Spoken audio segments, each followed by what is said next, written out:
അതാ ഭർത്താവ് ഭാഗം 80. സുനിതയും മധുരിമയും ചെങ്ങന്നൂർ സ്റ്റാൻഡിൽ വന്ന് ബസ്സിറങ്ങുമ്പോൾ അവിടെ സജിത് അവരെ കാത്തു നിൽക്കുന്നുണ്ടായിരുന്നു. അവൻ തന്നെ കാത്തു നിൽക്കുന്നത് കണ്ട് അവളുടെ മുഖം വിടർന്നു. തൻ്റെ കയ്യിലിരുന്ന ബാഗ് നിലത്തേക്ക് വെച്ച ശേഷം അവൾ ഓടി അവൻ്റെ അരികിലേക്ക് ചെന്നു. രാവിലെ വിളിച്ചപ്പോഴും ഇങ്ങോട്ട് വരുമെന്നൊരു സൂചന പോലും തന്നില്ലല്ലോ സജിത്തെ. വൈകിട്ട് അമ്മയെയും കൂട്ടി വീട്ടിലേക്ക് വരുമെന്നല്ലേ എന്നോട് പറഞ്ഞത്? അവൾ അവനെ ആദ്യമായി കാണും പോലെ നോക്കി. അന്നേരം അങ്ങനെ പറഞ്ഞെങ്കിലും എനിക്ക് നിന്നെ ഒന്ന് നേരിട്ട് കാണണമെന്ന് തോന്നി. കുറേ നാളായില്ലടി ഒന്ന് തമ്മിൽ കണ്ടിട്ട്. ഇങ്ങോട്ടൊന്ന് വരുമോ എന്ന് ഫോൺ ചെയ്തപ്പോൾ എനിക്ക് സജിത്തിനോട് ചോദിക്കണമെന്നുണ്ടായിരുന്നു. പിന്നെന്താ ചോദിക്കാതിരുന്നത്? അവൻ അവളുടെ നക്ഷത്രങ്ങൾ തിളങ്ങുന്ന കണ്ണുകളിലേക്ക് നോക്കി. വൈകിട്ട് സജിത്ത് വീട്ടിലേക്ക് വരാമെന്നല്ലേ പറഞ്ഞത്? സുനിതയുടെ ബാഗും എടുത്ത് അപ്പോഴേക്കും മധുരിമ അവരുടെ അടുത്തേക്ക് വന്നു. എന്നിട്ട് ബാഗ് അവൾ സുനിതയ്ക്ക് നേരെ നീട്ടി. മര്യാദയ്ക്ക് പിടിക്കടി. ബസ് സ്റ്റാൻഡിൽ നിൽക്കുന്ന മനുഷ്യർ കാണുമെന്ന ചിന്ത പോലുമില്ലാതെ രണ്ടിൻ്റെയും ഒരു റൊമാൻസ്. ഈ ബാഗിപ്പോൾ ആ പോയ സൂപ്പർ ഫാസ്റ്റ് കയറിയിറങ്ങിയേനെ. അയ്യോ എൻ്റെ ബാഗ്. സുനിത പെട്ടെന്ന് അവളുടെ കയ്യിൽ നിന്ന് ബാഗ് വാങ്ങി പിടിച്ചു. പോകാം ഇരുവരോടുമായി പറഞ്ഞിട്ട് സജിത്ത് കാർ പാർക്ക് ചെയ്തിരിക്കുന്നിടത്തേക്ക് അവരെ കൂട്ടിക്കൊണ്ടുപോയി. വീടെല്ലാം ശ്രീലേഖ ഒരുവിധം ഒരുക്കി കഴിഞ്ഞിരുന്നു. നാളെ കല്യാണം കഴിഞ്ഞാൽ സുകുമാരൻ്റെ വീട്ടിലേക്ക് കൊണ്ടുപോകാനുള്ള തൻ്റെ ഡ്രസ്സും മറ്റ് ആവശ്യ സാധനങ്ങളുമെല്ലാം അവൾ 1-2 ബാഗുകളിലാക്കി നിറച്ചു വെച്ചു. സുനിതയുടെയും ശ്രീകുട്ടൻ്റെയും എല്ലാ സാധന സാമഗ്രികളും ചെറിയച്ഛൻ്റെ വീട്ടിലേക്ക് മാറ്റുകയാണ്. ഇന്നലെ വൈകിട്ടാണ് ഗോപിനാഥനും ചന്ദ്രികയും കൂടി വന്ന് ആ തീരുമാനം അവളെ അറിയിക്കുന്നത്. ശ്രീലേഖ പോകുന്നതോടെ ശ്രീകുട്ടന് തനിച്ച് ഈ വീട്ടിൽ ജീവിക്കാൻ പറ്റുകയില്ലല്ലോ. അതുകൊണ്ട് അവനെ ഞങ്ങൾ വീട്ടിലേക്ക് കൂട്ടിക്കൊണ്ടു പോവുകയാണ്. ഇനിയുള്ള അവൻ്റെ ജീവിതം അവിടെ മതിയെന്ന് ഞങ്ങൾ തീരുമാനിച്ചു കഴിഞ്ഞു. സുനിതയ്ക്ക് അവധിയുള്ളപ്പോൾ അവളും മധുരിമയും കൂടി അവിടെ വന്ന് നിൽക്കട്ടെ. അവൾക്ക് വേണമെങ്കിൽ അപ്പോൾ നിന്നെ കാണാൻ വരികയോ ഒരു ദിവസം നിൻ്റെ കൂടെ വന്ന് താമസിക്കുവോ ഒക്കെ ആകാമല്ലോ. ഞാനും ചന്ദ്രികയും എടുത്ത തീരുമാനം ഇതാണ്. എന്താ മോളെ നിൻ്റെ അഭിപ്രായം? ഗോപിനാഥന് അറിയാമായിരുന്നു അതിന് ശ്രീലേഖയിൽ നിന്ന് എതിരഭിപ്രായം വരാൻ പോകുന്നില്ലെന്ന്. സുഖുവേട്ടൻ പറഞ്ഞത് ശ്രീകുട്ടനെ കൂടി അവിടേക്ക് കൊണ്ടുപോകാമെന്നാ. അവിടെ അതിനുള്ള സൗകര്യമുണ്ട് ചെറിയച്ഛ. ഞാനുമുണ്ടല്ലോ അവിടെ. ശ്രീലേഖ പറഞ്ഞു നോക്കിയെങ്കിലും അയാൾ സമ്മതിച്ചില്ല. അത് വേണ്ട മോളെ. അവൻ എൻ്റെ അടുത്ത് നിൽക്കുമ്പോഴാകില്ല. അവനവിടെ നിൻ്റെ കൂടെ എന്തെങ്കിലും ബുദ്ധിമുട്ടുണ്ടാകുമെന്ന് കരുതിയിട്ടല്ല. പക്ഷേ വേണ്ട. അതുമല്ല, കുറേ നാൾ അവൻ എൻ്റെ അടുത്ത് താമസിച്ചിട്ടുള്ളതല്ലേ. അയാളുടെ നിർബന്ധത്തിന് മുൻപിൽ അവൾക്ക് വഴങ്ങാതെ തരമില്ലായിരുന്നു. വീട്ടിലെ ഓരോ റൂമുകളിലും ഉണ്ടായിരുന്ന എല്ലാ വീട്ടുപകരണങ്ങളും അവൾ തുണി നനച്ച് തുടച്ചു വെച്ചിട്ട് അതൊക്കെ മൂടി വയ്ക്കാൻ പഴയ തുണികൾ കൊണ്ട് കവറുകൾ തുന്നിയെടുത്തു. എല്ലാം ഇതേപടി ഇട്ട ശേഷം വീട് അടച്ചുപൂട്ടിപ്പോയാൽ അവയെല്ലാം പൊടിയടിഞ്ഞു നിറം മാറിപ്പോയെന്നിരിക്കും. മുറ്റവും പരിസരവുമൊക്കെ 2 ദിവസം മുൻപേ ഗോപിനാഥൻ തൻ്റെ പാടത്ത് പണിക്ക് വരുന്ന 2 ജോലിക്കാരെ വിട്ട് വൃത്തിയാക്കിച്ചിരുന്നു. വിജയമ്മയും ഗിരിജമ്മയും മക്കളുമൊക്കെ ഏതു നേരവും സഹായത്തിനായും സമയം കിട്ടുമ്പോഴൊക്കെ അവൾക്ക് കൂട്ടിനായും വന്നിരിക്കാറുണ്ട്.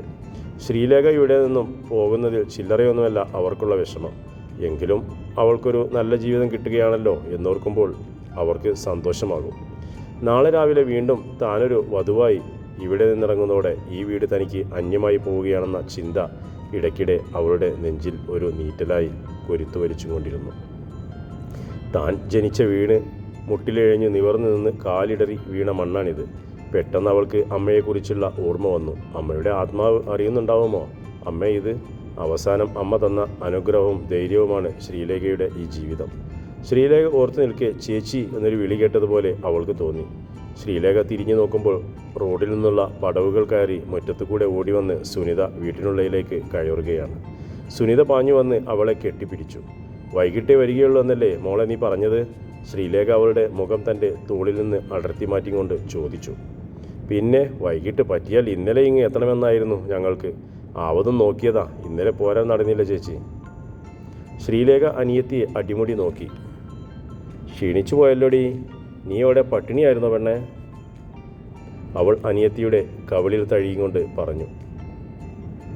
പോ ചേച്ചി, ചേച്ചിക്ക് തോന്നുന്നതാ. ഞാൻ അതേപോലെ തന്നെയാണെന്നല്ലോ സജിത്ത് പറഞ്ഞത്. സജിത്തുണ്ടായിരുന്നോ നിങ്ങളുടെ കൂടെ? എവിടെ എന്നിട്ട്? അവൾ സുനിതയ്ക്ക് പിന്നിൽ പുറത്തേക്ക് നോക്കി. പോയോ? ഇവിടെ വരെ വന്നിട്ട് നീ എന്താ മോളെ സജിത്തിനെ വീട്ടിലേക്ക് ക്ഷണിക്കാതിരുന്നത്? വൈകിട്ട് വരാമെന്ന് പറഞ്ഞു ചേച്ചി അമ്മയെയും കൂട്ടി. ശ്രീലേഖ അവർക്ക് കുടിക്കാൻ ടാങ്ക് കലക്കി കൊടുത്തു. അവിടെയെല്ലാം നടന്നു നോക്കിയ ശേഷം സുനിത തിരികെ അവളുടെ അടുത്തേക്ക് വന്നു. ചേച്ചി, ആഹാരമൊന്നും ഉണ്ടാക്കിയിട്ടില്ലല്ലോ, എല്ലാം നിർത്തിയോ ചേച്ചി?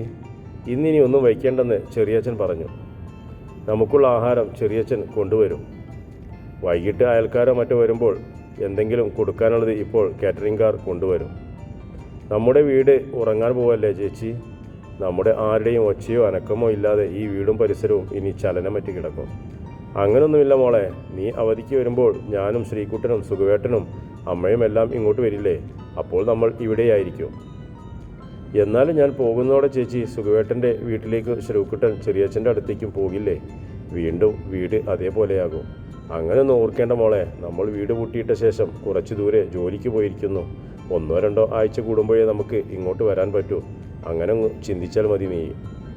ഉച്ചയ്ക്ക് മുൻപേ ഗോപിനാഥൻ അവർക്കുള്ള ആഹാരവുമായി അവിടേക്ക് വന്നു. നീ വന്നിട്ട് വീട്ടിലേക്ക് വരുന്നില്ലേ മധു? അതോ ഇവിടെ അങ്ങ് കൂടുവാണോ? മധുരിമ കുളി കഴിഞ്ഞ് വസ്ത്രം മാറി വരുമ്പോൾ സുനിത ആഹാരം കഴിച്ച് തുടങ്ങിയിരുന്നു.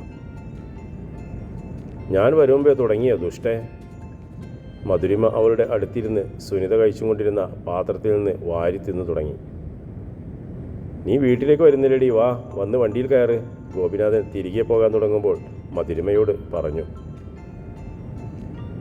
ഓ, അവിടെ വരെ വന്നിട്ട് വൈകിട്ട് തിരിച്ചിങ്ങോട്ട് വരണം, പിന്നെ രാത്രിയിൽ അങ്ങോട്ട് പോകണം, അത് കഴിഞ്ഞ് രാവിലെ ഇങ്ങോട്ട് വരണം. ഞാൻ നാളെ കല്യാണം കഴിഞ്ഞു ലേഖ ചേച്ചി നെടുമ്പരയിലേക്ക് പോയിട്ട് വരണോളാം. ഗോപിനാഥൻ മകളെ നിർബന്ധിക്കാൻ നിൽക്കാതെ തിരികെ പോയി. 2 മണിയായപ്പോഴേക്കും കാറ്ററിംഗ് സർവീസുകാർ 10-35 പേർക്കുള്ള കാപ്പിയുമായി എത്തിച്ചേർന്നു. 2-3 കൂട്ടം ബേക്കറി പലഹാരങ്ങളും തണുത്ത ജ്യൂസും. തൊട്ടടുത്ത വീടുകളിൽ മാത്രമാണ് ശ്രീലേഖ വിവരം പറഞ്ഞിരുന്നത്. അതിനാൽ ചിലപ്പോൾ ആരെങ്കിലുമൊക്കെ വന്നേക്കുമെന്ന് അവർക്കറിയാമായിരുന്നു. സരോജിനിയമ്മയുടെ സഹോദരങ്ങളോടൊക്കെ ഗോപിനാഥൻ വിളിച്ചറിയിച്ചപ്പോൾ ഓരോ ഒഴികഴിവ് പറഞ്ഞു ഓരോരുത്തരും ഒഴിഞ്ഞു മാറുകയാണ് ചെയ്തത്.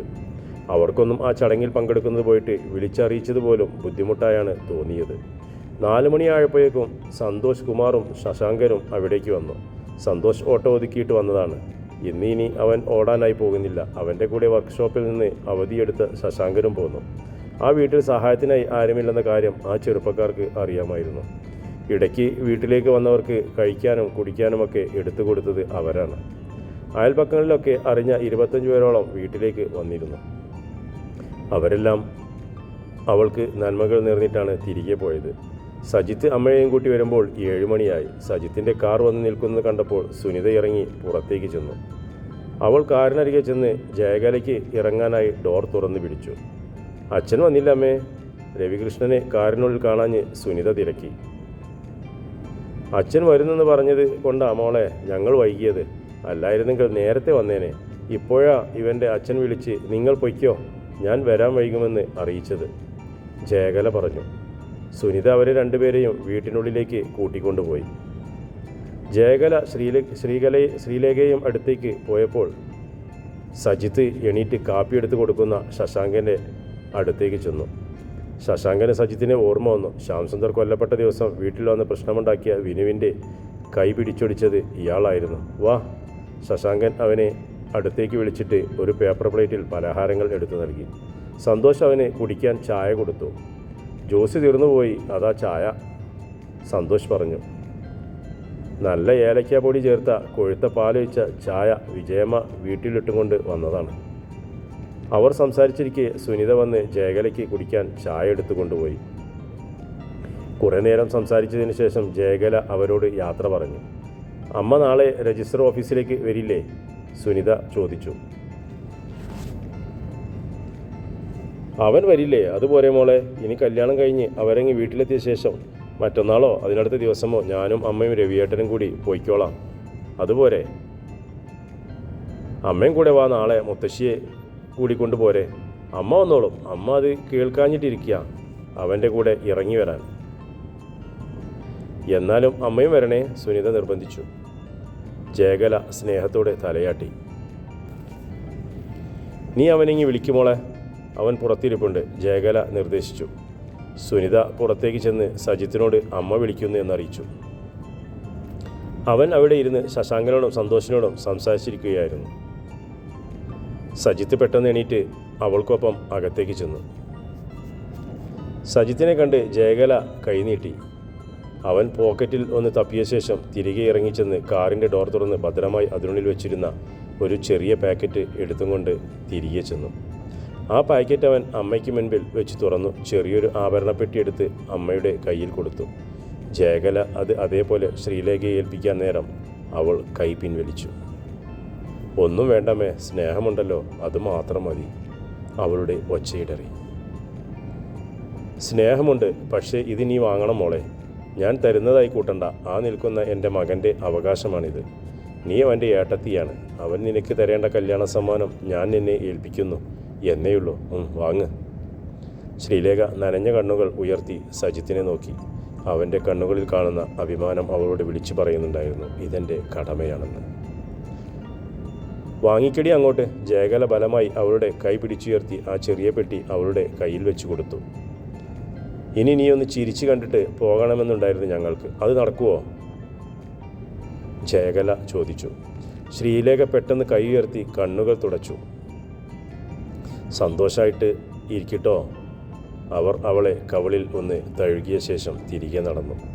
കാറിനരികിൽ വരെ സുനിത അവരെ അനുഗമിച്ചു. അവർ പോകാനായി കാറിലേക്ക് കയറിയിരുന്നപ്പോൾ അവൾ ഓർമ്മിപ്പിച്ചു, നാളെ വരണേ അമ്മേ, മറക്കല്ലേ. നോക്കട്ടടി, നീ കയറി പൊയ്ക്കോ. സജിത്ത് അവിടെ ഇട്ട് കാർ തിരിച്ച് മെല്ലെ താഴേക്ക് ഓടിച്ചിറക്കിയ ശേഷം റോഡിലേക്ക് കയറി. സുനിത നോക്കി നിൽക്കെ കാറിന് പിന്നിലെ വെളിച്ചം ദൂരേക്ക് മറഞ്ഞുകൊണ്ടിരുന്നു. തുടരും കഥയുടെ അടുത്ത ഭാഗം.